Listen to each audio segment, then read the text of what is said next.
Bonjour à tous, cette vidéo correspond à mon cours concernant les ions. Les ions, où est-ce qu'on les rencontre? Eh bien par exemple dans une eau, l'eau de Volvic. Vous connaissez bien sûr le calcium, le magnésium, les chlorures, les nitrates. Eh bien voici donc un ensemble d'ions que l'on va étudier. Voyons tout d'abord la constitution de l'eau pure. Alors, on revient sur quelle est la formule chimique de l'eau. On l'a vu ça dans les molécules. Donc, je vous laisse deviner. Quels sont maintenant les éléments chimiques qui constituent l'eau? Eh bien, l'eau est constituée donc d'un élément qui s'appelle hydrogène. Elle est également constituée d'un élément qui s'appelle oxygène. Donc, H et O. Combien y en a-t-il dans l'eau? Si l'on maintenant s'intéresse à la répartition électronique de l'eau, eh bien pour l'hydrogène, vous allez mettre ici un petit point parce que l'hydrogène possède un électron.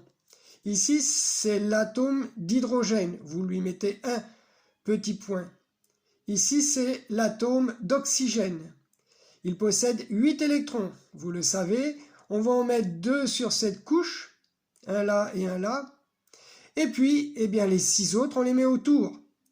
Or, il en faut 8. Il en a 2, il en manque 2. Par conséquent, l'électron de l'hydrogène qui est ici va faire une liaison avec l'oxygène et cet hydrogène va aussi faire une liaison. On va donc avoir ici une liaison, puis une liaison ici. Et par conséquent, eh bien on va obtenir donc la molécule d'eau, H2O, qui va être eh bien, parfaitement stable.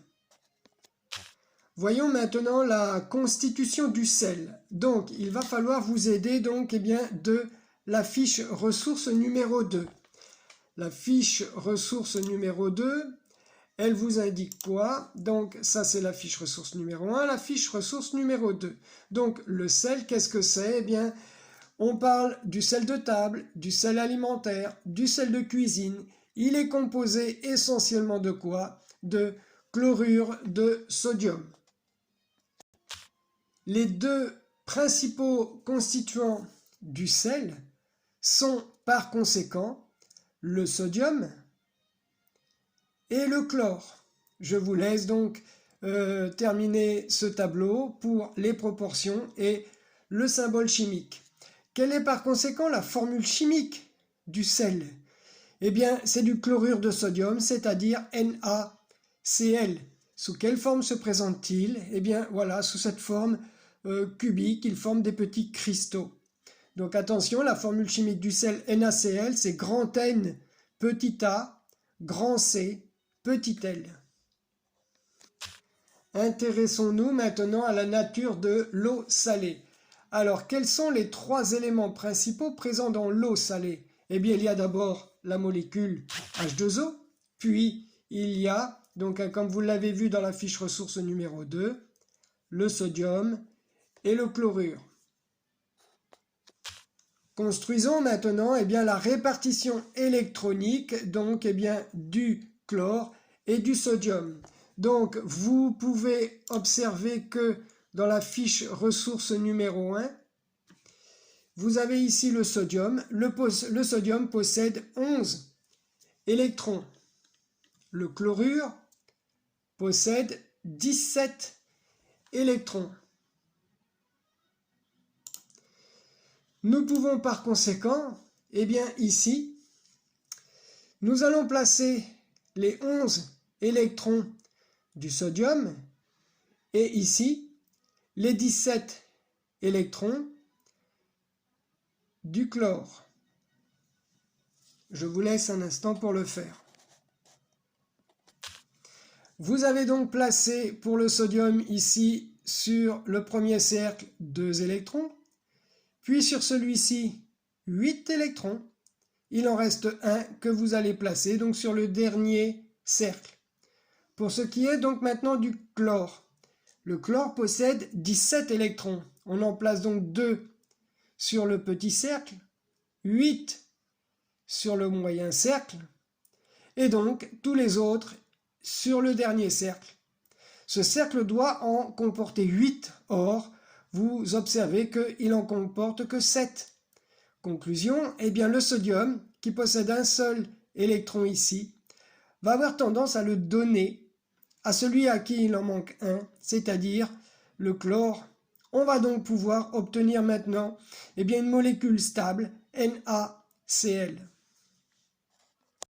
Donc comment maintenant eh bien, les éléments de l'eau salée se stabilisent? Eh bien en fait, le sodium donne un électron au chlore et puis un autre chlore récupère un électron du sodium pour donc arriver à une stabilité. Voyons maintenant la formule chimique de quelques ions. Donc il faut s'aider de la fiche ressources ici numéro 2. Donc je reviens sur la fiche ressources numéro 2 et je m'intéresse donc eh bien, à ce document-là. Alors je vais prendre un seul élément, c'est par exemple eh bien, le magnésium. Le magnésium donc qui possède 3,7 qui est de 3,7%. Donc c'est le magnésium. Donc je reviens au cours. Et qui possède 3,7%? Eh bien c'est le magnésium. Le symbole chimique c'est Mg. Le nombre de protons concernant le magnésium, il faut aller voir dans la fiche ressource numéro 1.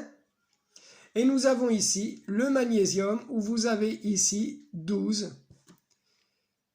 12 ici, 12 électrons.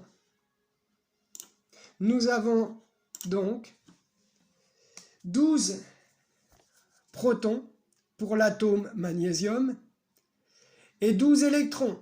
Faites ici la répartition électronique, vous en mettez 2, plus 8, il en reste 2, donc le magnésium va avoir tendance à perdre 2 électrons. Le nombre de protons maintenant concernant l'ion magnésium, eh bien c'est le même. Je ne sais plus combien, mais c'est la même valeur qu'ici. Par contre, le nombre d'électrons, eh bien comme on en avait 2 ici en trop, il va en avoir donc 2 en moins par rapport à ici. Et la formule chimique eh bien, du magnésium, comme il va perdre 2 électrons, cette formule chimique c'est Mg2+. Qu'est-ce qu'il faut maintenant retenir donc des ions? Eh bien un ion, c'est en fait tout simplement un atome qui a perdu ou qui a gagné 1, 2 ou 3 électrons. Ces ions sont donc des particules chargées positivement ou négativement. Et c'est grâce donc à leur échange à leur échange d'électrons qu'elles produisent le courant électrique. L'eau, par exemple, dissout le sel, chlorure de sodium, de formule NaCl, en ion. Le Na, c'est-à-dire le sodium, va perdre un électron. Il devient donc Na+, c'est un cation. Et le chlore va récupérer l'électron du sodium. La formule ionique va être donc Cl-. Ici, on l'appelle l'ion chlorure. Et c'est un anion. Alors, comment maintenant identifier eh bien, l'ensemble de ces ions? Eh bien, pour identifier la présence de certains ions, on va utiliser ce qu'on appelle un réactif caractéristique de chacun d'eux. Donc, je vous montre ici la fiche ressource numéro 3, qui est celle-ci. Donc, vous lirez tout ça. Si je veux, par exemple, savoir si dans une solution, j'ai des ions sulfate, eh bien, je vais mettre quelques gouttes de chlorure de barium dans cette solution. Si j'obtiens un précipité blanc, ça veut donc dire que j'ai l'ion sulfate. Si j'ai aucun précipité blanc, ça veut dire que je n'aurai pas d'ion sulfate. Pour terminer, eh bien, je vous demande maintenant de suivre ce lien qui est ici. Vous allez bien sûr vous aider de la fiche ressource numéro 3 pour faire le test. Donc ce lien, c'est un autre petit cours sur les ions. Et puis à la fin, vous aurez donc un test et vous aurez également des petits jeux à réaliser. Merci, au revoir de votre attention. Merci de votre attention.